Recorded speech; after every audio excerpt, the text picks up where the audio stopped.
एक मासूम और प्यारा बच्चा था जिसका चेहरा सेब की तरह गोल था। सब उसे एप्पल बेबी कहकर बुलाते थे।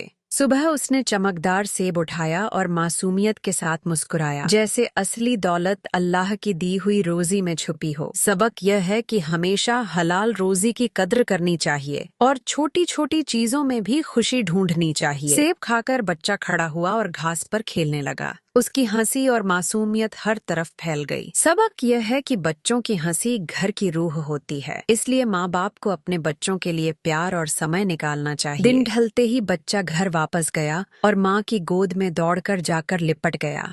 माँ की मुस्कान और प्यार ने उसके दिन को मुकम्मल कर दिया। सबक यह है कि माँ का प्यार इंसान का पहला मदरसा है, जो बच्चों के दिल को सुकून और ईमान से भर देता है। थोड़ी देर बाद बच्चा नमाज की चटाई पर खड़ा हुआ और अपने छोटे छोटे हाथों से नमाज पढ़ी। मासूम दिल से सजदा किया। सबक यह है कि नमाज इंसान का सबसे बड़ा सहारा है। नमाज से इंसान अल्लाह के करीब होता है, और जो बच्चा छोटी उम्र से इसे सीख ले वह जिंदगी भर सीरत उल मुस्तकीम पर चल सकता है। नमाज के बाद बच्चा बैठकर दोनों हाथ उठाता है और दुआ करता है। पैगाम ये है कि दुआ ही असली ताकत है, जो मुश्किल वक्त में मददगार होती है। जो अल्लाह से मांगता है वह कभी खाली नहीं लौटता। रात होने लगी तो बच्चे ने टोपी पहनी और कुरान पाक अपने छोटे हाथों में उठाया। तिलावत करने लगा।